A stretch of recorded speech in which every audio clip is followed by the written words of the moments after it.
Netherland, Europe ও উত্তর আমেরিকার মতো শীত প্রধান দেশের লিলিয়াম ফুল ফুটে আছে বাগেরহাটের ফয়সালের নার্সারিতে, ছড়াচ্ছে শোভা। নেদারল্যান্ড থেকে ২০০টি কন্দ এনে ১% জমিতে পরীক্ষামূলকভাবে চাষ শুরু করেন মোল্লাহাটের গাফরা গ্রামের কৃষি উদ্যোক্তা ফয়সাল আহমেদ। সাধারণত ২ মাসে ফুল আসার কথা থাকলেও তার বাগানে ফুল এসেছে মাত্র ৩৪ দিনে। বিদেশি এই ফুল দেখতে ভিড় জমাচ্ছেন স্থানীয়রা। নতুন ফুলের চাষ বাইরে থেকে আসছে ফুলটা, এটা দেখার জন্য মূলত আসছি। আসে আমার দেখে খুব ভালো লাগছে ফুলটা। আমিও এটা চাষ করার জন্য উদ্যোগ গ্রহণ করব। আমি এখানে আসছি যে লিলিয়াম ফুলের একটা চারা রোপণ করছে এখানে, আমি দেখতে আসছি মধ্যবর্তী একগ্রাম নার্সারিতে। এই ফুল সম্পর্কে আমি কিছু অভিজ্ঞতা লাভ করলাম যে এখানে কোনো রাসায়নিক সার প্রয়োগ ছাড়াই শুধুমাত্র ভার্মি কম্পোস্টের মাধ্যমে অনেক সুন্দর একটা চারা রোপণ করা হয়েছে। তারাও লাগাবে। আমি আশানুরূপ যে এই ফুলটা ভবিষ্যতে আমাদের বাংলাদেশে অনেক লাভজনক একটা ব্যবসা হিসেবে প্রতিষ্ঠিত হবে। কৃষিতে বৈচিত্র্য সৃষ্টি ও নতুন উদ্যোক্তা তৈরির জন্যই এই ফুল চাষ শুরু করা হয়েছে বলে জানান উদ্যোক্তা ফয়সাল।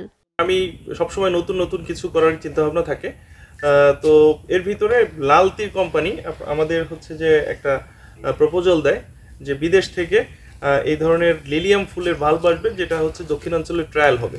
হ্যাঁ, তো সেই হিসাবে আমি সেটাকে সদরে গ্রহণ করি এবং আমরা এখানে 200 লিলিয়াম ফুলের ভাল্ব রোপণ করি এবং এটা সরাসরি নেদারল্যান্ড থেকে এই ভাল্বগুলো আসে। আপনারা জানেন যে আপনার 2 ডিগ্রি 3 ডিগ্রি সেলসিয়াসে নেদারল্যান্ডে বা বিভিন্ন শীত প্রধান দেশগুলোতে এটা চাষ হয় এবং সেটা 60 থেকে 65 দিন সময় লাগে। সেটা আমাদের দেশে মাত্র 33 দিনে এটা হারভেস্ট উপযুক্ত হয়ে গিয়েছে। এটা আসলে অবিশ্বাস্য একটা ব্যাপার।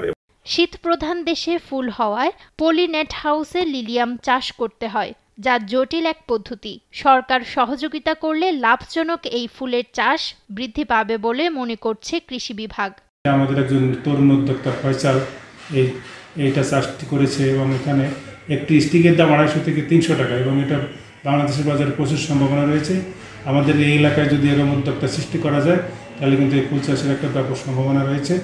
এখানে একটা সমস্যা আছে, এটা নিয়ন্ত্রিত পরিবেশে করতে হয়, যে একটা পলিনেট শেড হাউস, এটা অনেক 15 থেকে 20 লক্ষ টাকা একটা দরকার। এটা যদি সরকারি পৃষ্ঠপোষকতা থাকে তাহলে আমাদের নতুন উদ্যোক্তা সৃষ্টি হবে।